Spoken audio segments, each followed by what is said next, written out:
Shalom saudara-saudara yang terkasih dalam Tuhan Yesus Kristus. Haleluya, haleluya. Kita ada di dalam ibadah kita lagi minggu hari ini 21 April 21 April ya. Dan salah satu pokok bacaan yang kita baca ini adalah Injil Yohanes pasal 21, di mana Yesus bangkit dan menyatakan diri kepada murid-muridnya, dan khususnya Yesus memberikan perintah atau bertemu langsung dengan Petrus untuk memberikan perintah agar dia mengembalakan domba-domba Yesus Kristus. Saudara-saudara, dan bagian bacaan ini, inti daripada bacaan ini atau klimaks dari bacaan ini, kita berada di dalam ayat 19 yang dimana kata terakhir dikatakan, ikutlah aku. Saudara, hari ini kita mau bahas masa kebangkitan Yesus yang mempunyai klimaks perkataan Yesus, ikutlah aku. Jadi tema kita minggu ini adalah ikutlah aku. Saudara, bagian bacaan ini yang saya ingin tampilkan kepada kita, kenapa ikutlah aku menjadi topik pembahasan pemikiran kita saat ini, saudara-saudara. Ini sebuah pertanyaan yang menarik, bahwa mengikuti Yesus, ikut Yesus itu perlu dijelaskan secara terang benderang. Ya, jadi disinilah kita akan menemukan uraian-uraian makna, arti, dan manfaat daripada ikut Yesus itu di dalam menurut terang firman Tuhan, itu Injil itu sendiri. Saudara, sebelum kita masuk di dalam penguraian apa yang dimaksudkan dengan ikutlah aku, kita melihat sebuah pendahuluan daripada bagian ini.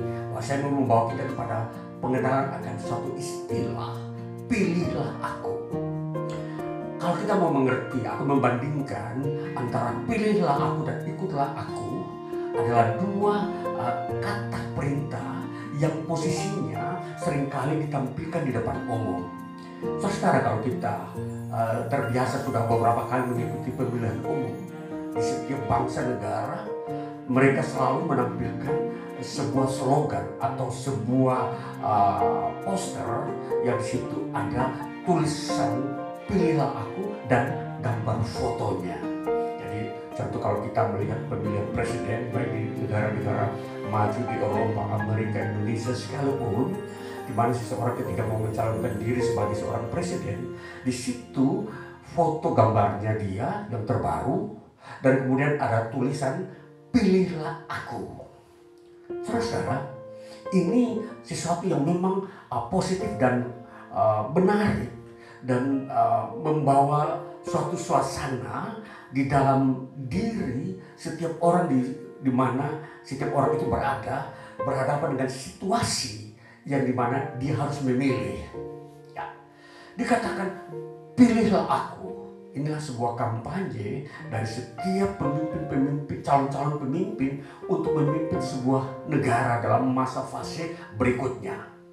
Lalu kita mau melihat, dikatakan di situ, kalau sudah ditampilkan bahwa pilihlah aku, maka di situ saudara-saudara, di situ semua orang pasti sudah mengenal siapakah orang ini, potensinya, bagaimana tanggung jawabnya atau cita-citanya terhadap bangsa yang dia akan pilih. Dan di situ kalau dikatakan bahwa dalam melakukan kampanye, di situ setiap orang yang ingin mencalonkan diri sebagai presiden atau kepala negara, dia sudah mencantumkan fotonya, dan juga dia sudah mencantumkan bagaimana program kerjanya. Nah, itulah saudara. Kalau kita memperhatikan itu makna daripada sebuah sikap daripada seseorang yang ingin mau menjadi seorang pemimpin. Dia menyatakan bahwa pilihlah aku. Saudara, ini kata ini singkat tetapi tegas, bahwa kata ini adalah sebuah kata perintah dan aktif. Ya, pilihlah Berarti setiap orang itu harus aktif datang dan ikut di dalam pemilihan umum. Ini sebuah ilustrasi yang nanti kita akan mau mengerti apa yang Yesus juga katakan kepada murid-muridnya, ikutlah aku. Saudara, jadi kalau kita sudah mendapat sebuah gambaran ilustrasi tadi, maka ikutlah aku mempunyai arti juga yang sama.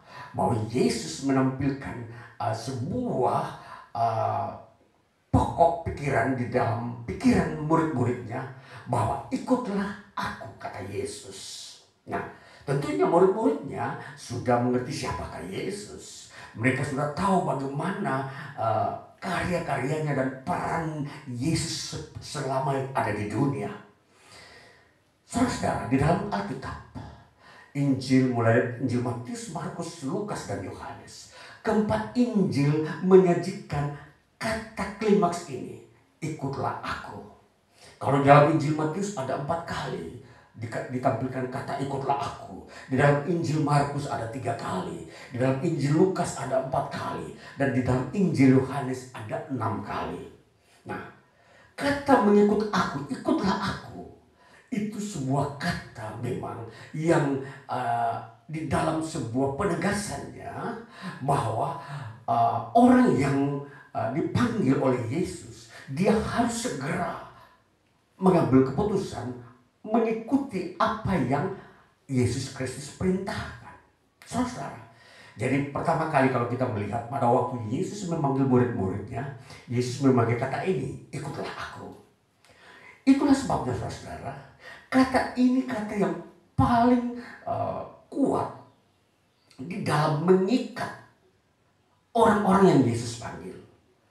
Jadi Yesus adalah dari sisi kepemimpinan, dia layak memanggil orang-orang untuk mengikut dia. Pengajarannya begitu mulia dan berkualitas, dan pribadinya yang juga menyatakan pribadi yang kuat dan sangat dapat diandalkan. Nah, inilah ciri pemimpin yang bisa memanggil orang-orang yang mengikuti dia. Nah, gambaran kalau saya katakan tadi, kalau seorang ingin mencalonkan diri sebagai seorang pemimpin, di dalam dirinya ada pribadi yang kuat. Dalam konsep-konsepnya juga ada konsep-konsep yang sangat dibutuhkan oleh masyarakat. Dan inilah saudara-saudara cara kerja pemimpin. Maka di sini kita perhatikan pemimpin yang sungguh kuat dan memberikan masa depan bagi manusia, dia akan memanggil orang-orang untuk mengikuti dia. Saudara, inilah yang keluar dari mulut Yesus, ikutlah aku. Saudara, kita mau memperhatikan arti kata ikutlah aku ini. Arti kata ikutlah aku dalam teks Yunani memakai kata akolotei, moi. Akolotei, moi. Itu artinya ikutlah aku. Kalau diartikan kata akolotei ini, kata ini dari kata akoloteo, yang artinya ada 3 arti di situ. Dikatakan pertama, mengikuti. Jadi mengikuti artinya Yesus di depan, orangnya ini di belakang. Itu mengikuti. Arti kata yang kedua, menyertai. Saudara-saudara, menyertai pun yang menyerupai mengikuti. Dia juga selalu ada di tengah-tengah, di mana Yesus ada. Di mana Yesus pergi, dia di situ ada, menyertai. Jadi kalau mengikuti selalu memang dari belakang. Tetapi kalau menyertai itu selalu ada di bagian sejajar dengan Yesus ketika Yesus menyampaikan ide-ide, konsep-konsep yang memang itu berbau kerajaan Allah. Jadi mereka melihat dengan mata dan mendengar dengan telinga. Itu artinya menyertai, saudara-saudara. Akoloteo. Jadi itu sudah tidak bisa mereka mendengar dari orang lain. Mereka mendengar langsung dari Yesus sebagai pemimpin atau yang memanggil mereka. Lalu kemudian yang ketiga, menaati. Jadi di sini apa yang Yesus perintahkan mereka taati. Itulah akoloteo. Kita mengerti arti kata ini, ikutlah aku. Saudara, di dalam bagian kita mendengarkan firman Tuhan hari ini, kita akan masuk ke dalam tiga dimensi yang akan kita lihat. Dimensi yang pertama, kita melihat bahwa arti daripada kata akoloteo ini. Dan kedua, kita akan melihat makna daripada akoloteo. Dan yang ketiga, kita akan melihat manfaat daripada akoloteo ini. Kita sudah tahu arti tadi ya. Arti kita sudah tahu, mengikuti, menyertai, dan taat. Sekarang kita mau melihat, memperhatikan makna. Makna kata akoloteo adalah, kita memperhatikan maknanya adalah, kita lihat pertama adalah menjadi milik Kristus. Mari kita memperhatikan di dalam ayatnya yang Injil Yohanes pasal 10 ayat 27. Kita buka Injil Yohanes pasal 10 ayat 27. Itu pun memakai kata akoloteo yang mempunyai makna. Ayat 27 dikatakan begini.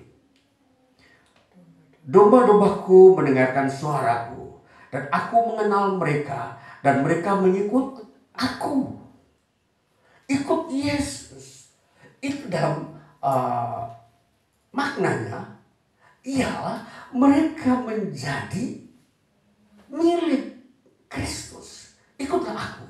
Dalam maknanya itu agar mereka menjadi milik Kristus. Kristus mengenal mereka.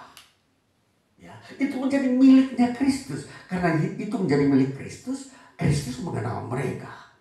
Ini makna yang pertama, ikutlah aku. Lalu kita memperhatikan makna yang kedua, kita akan memperhatikan di dalam Injil Yohanes juga, pada pasalnya yang ke-8 ayat yang ke-12. Kita memperhatikan pasal 8 ayat yang ke-12. Kita membuka ayat ini. Maka Yesus berkata pula kepada orang banyak, katanya, akulah terang dunia. Barang siapa mengikut aku, ia tidak akan berjalan dalam kegelapan, melainkan ia akan mempunyai terang hidup. Ini makna yang kedua, saudara-saudara. Makna daripada mengikut Yesus, ikutlah aku. Kata Yesus mempunyai makna. Ia menjadi terang dunia. Jadi apa kita memperhatikan, lihat di sini. Jadi Yesus menampilkan kata ikutlah aku itu mempunyai makna agar menjadi terang dunia. Dunia itu berarti dalam kegelapan. Nah, jadi kita melihat makna ini. Makna pertama itu menjadi milik Kristus. Ikutlah aku. Yesus memanggil orang-orang untuk ikut dia supaya mereka menjadi milik Kristus. Itu makna pertama. Makna yang kedua, agar mereka menjadi terang dunia. Ini saudara-saudara, ini dua makna yang kita lihat daripada kata ikutlah aku. Jadi Yesus memanggil orang-orang datang kepada dia, itu mempunyai makna, saudara-saudara. Dua makna yang ditegaskan di dalam kata ikutlah aku ini, yaitu menjadi milik Kristus satu, yang kedua menjadi terang dunia. Dua makna, hanya dua makna, saudara-saudara. Jadi tentunya kita akan mudah mengingat kenapa kita harus ikut Yesus. Maknanya ini, agar kita menjadi milik Kristus. Dan kemudian kita menjadi terang dunia. Nah, itulah makna ikutlah aku. Saudara, yang kedua, yang berikutnya, kita masuk dalam dimensi manfaat. Tadi dimensi arti, dimensi makna, sekarang dimensi manfaat. Kita melihat dimensi manfaatnya, kita baca di dalam Injil Yohanes pasal 21 ayat 22. Kita baca Injil Yohanes pasal 19 ayat 22. Ayat 22 saya bacakan. Injil Yohanes pasal 21 ayat 22 bunyinya begini. Jawab Yesus, "Jikalau aku mengendaki supaya ia tinggal hidup sampai aku datang, itu bukan urusanmu, tapi engkau ikutlah aku." Saudara, kata ini ada mempunyai kelanjutan daripada menjadi saksi. Menjadi saksi mengenai kebangkitan Kristus. Saudara, jadi manfaat daripada ikutlah aku ialah menjadi saksi. Jadi itulah manfaatnya. Saksi Kristus tentang kebangkitan, bahwa Yesus bangkit. Karena mereka yang melihat dengan mata kepala. Jadi mulai rasul-rasul itu menceritakan bahwa Yesus bangkit, maka itu diajarkan sampai hari ini. Dan firman Tuhan dituliskan oleh mereka bahwa Yesus itu bangkit. Maka inilah yang disebut manfaat. Manfaat ikut Yesus adalah supaya menjadi saksi. Supaya engkau juga menyaksikan bahwa Yesus itu bangkit. Itu manfaat daripada ikutlah aku. Jadi saudara-saudara yang terkasih, 3 dimensi daripada apa yang Yesus sampaikan ini, ikutlah aku, kita melihat semua di dalam kelengkapan, dalam struktur-struktur yang memang dibutuhkan oleh manusia. Kita membutuhkan manfaat, kita membutuhkan makna, kita membutuhkan arti. Semua ini sehingga semua kita bisa memahami kerajaan Allah. Mengikuti Yesus itu adalah menyangkut keselamatan. Jadi di sini kita akan melihat sendiri bahwa bagaimana kita menjadi saksi itu berhubungan dengan keselamatan. Bagaimana kita menjadi terang dunia itu berhubungan dengan keselamatan. Bagaimana kita juga menjadi milik Kristus itu berhubungan dengan keselamatan. Bagaimana kita juga taat kepada Kristus itu berhubungan dengan keselamatan. Jadi totalitas kita mengerti keselamatan di dalam mengerti kata ikutlah aku.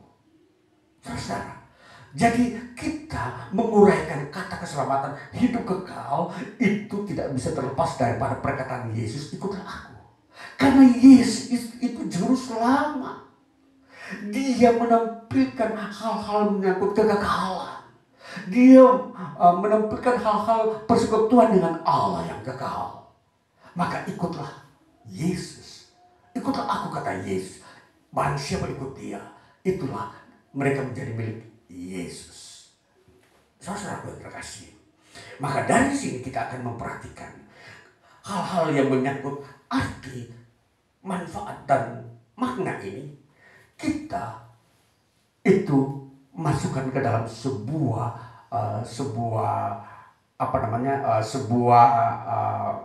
kerangka yang disebut panggilan.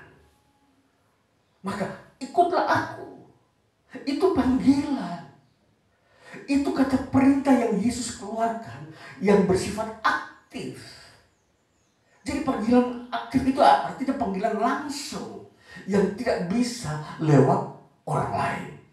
Tidak bisa orang lain yang memakai kata Yesus kepada orang lain, dia berkata, "Hai, misalkan Yakobus, kata Yesus, engkau dipanggil untuk ikut dia." Itu katanya. Jadi itu bukan perintah langsung, bukan aktif tapi pasif. Tapi kalau perintah aktif itu dia langsung berhubungan langsung. Yesus langsung berbicara kepada dia, "Hai Filipus, hai Petrus, ikutlah aku." Jadi ini perintah langsung, aktif. Jadi saudara-saudaraku yang terkasih, kalau kita memperhatikan struktur kata-kata, bahasa, tata bahasa, kita tahu apa itu perintah langsung.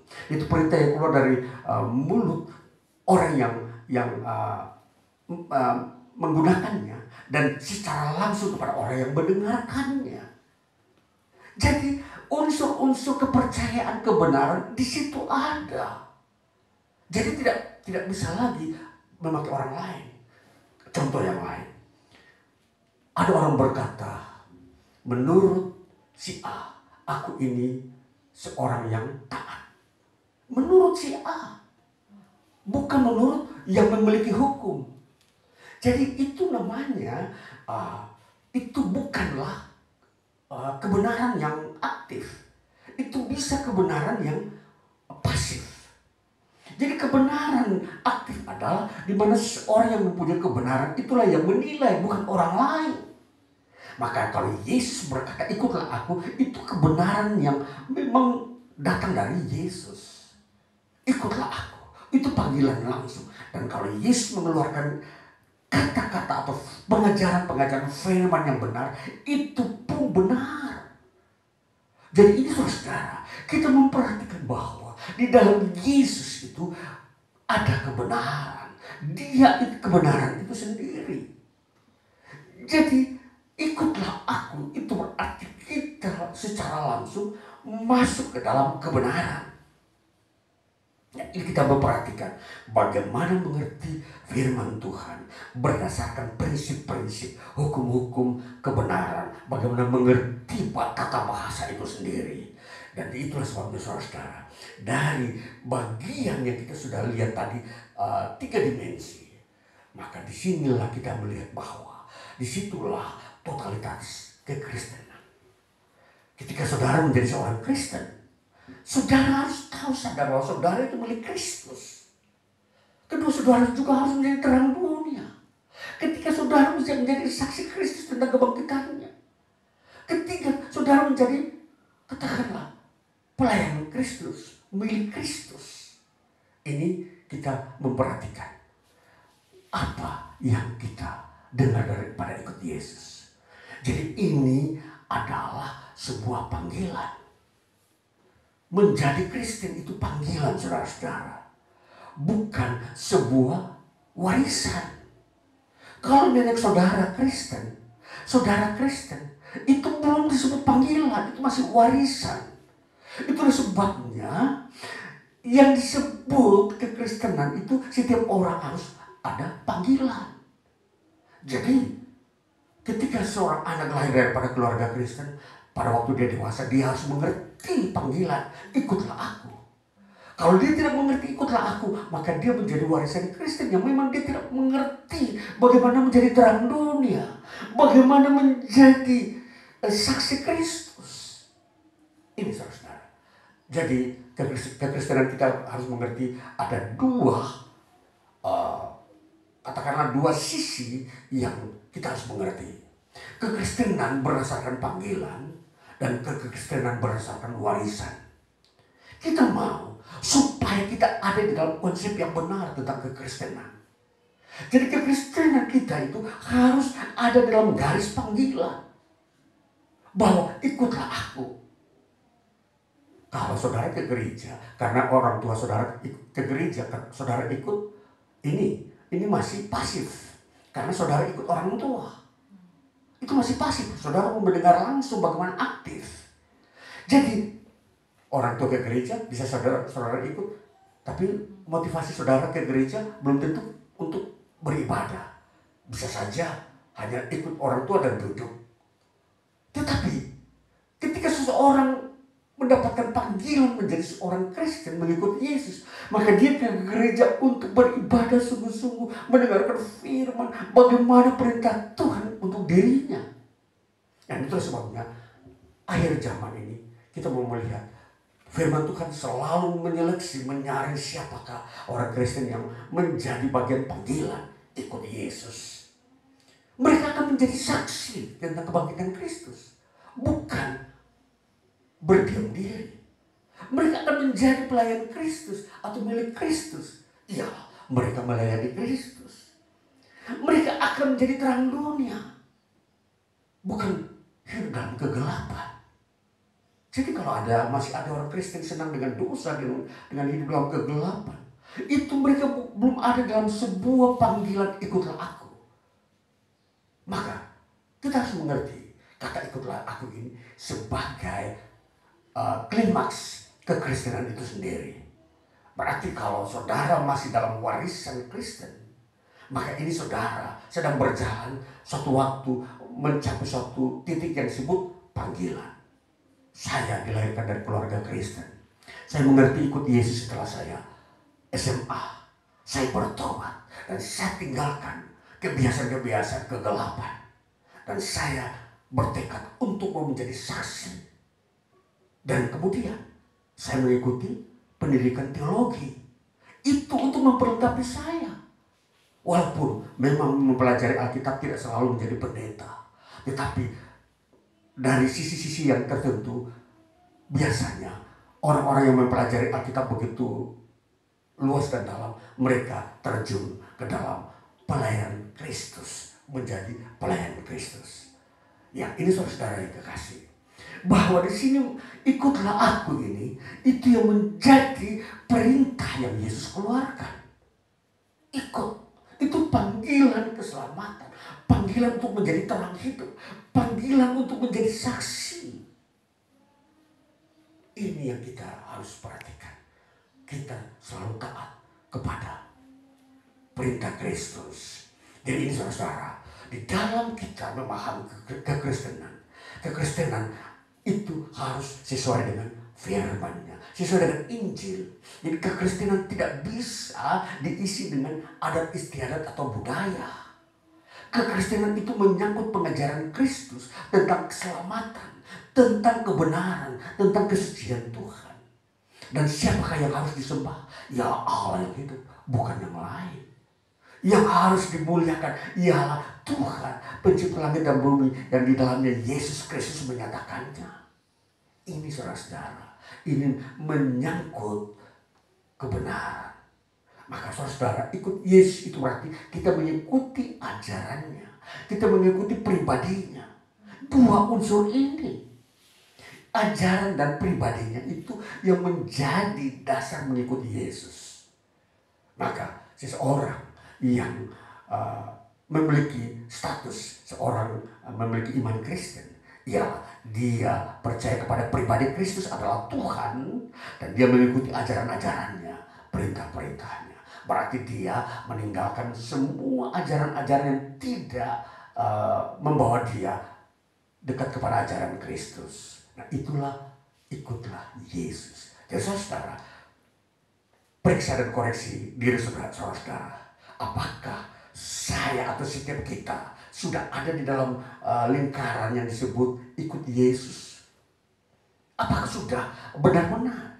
Saudara-saudara yang generasi muda, saudara tahu, saudara dari keturunan Kristen, orang tua saudara, ini perhatikan. Apakah saudara sudah mempersiapkan diri masuk mengikuti Yesus, mengikuti panggilan yang Yesus tetapkan untuk menjadi terang dunia, untuk menjadi saksi tentang kebangkitan Kristus? Itu dua hal yang kita harus mengerti, antara makna dan manfaat. Makna ialah kita menjadi milik Kristus, dan manfaat menjadi terang dunia dan saksi Kristus. Jadi 3 bagian dalam 2 dimensi ini, antara manfaat dan makna, kita ada di dalam 3 poin, yaitu terang dunia, menjadi milik Kristus, dan menjadi saksi tentang kebangkitan Kristus. Jadi ini saudara, di dalam mengisi iman Kristen saudara, inilah yang saudara harus tahu, menjadi saksi Kristus. Jadi kekristenan saudara tidak kosong. Ketika saudara menyadari saudara Kristen tetapi saudara tidak menjadi terang dunia, di situ kekosongan. Saudara tetap dalam dosa dan kegelapan, tetap percaya kepada tayur, itu kosong. Berarti saudara belum ada masuk di dalam satu lingkaran yang disebut ikutlah Yesus. Saudara mengerti kata ikutlah Yesus ini menjadi kata yang klimaks yang Yesus keluarkan sebelum dia naik ke surga dan ketika dia memanggil murid-murid. Ini saudara ingat, saudara juga dikenakan kata ikutlah aku, kata Yesus. Saudara-saudara hari ini yang menjadi Kristen, yang saudara ingin masuk ke dalam kerajaan kekal bersama Yesus, perhatikan istilah ini, ikutlah aku. Itu menjadi terang dunia, menjadi milik Kristus, dan menjadi saksi tentang kebangkitan Kristus. Biarlah firman-Nya terus ada di dalam kita, dan Tuhan dipermuliakan melalui hidup kita di dunia ini. Haleluya, amin. Tuhan Yesus memberkati. Haleluya, puji Tuhan. Baik, kita akan melanjutkan.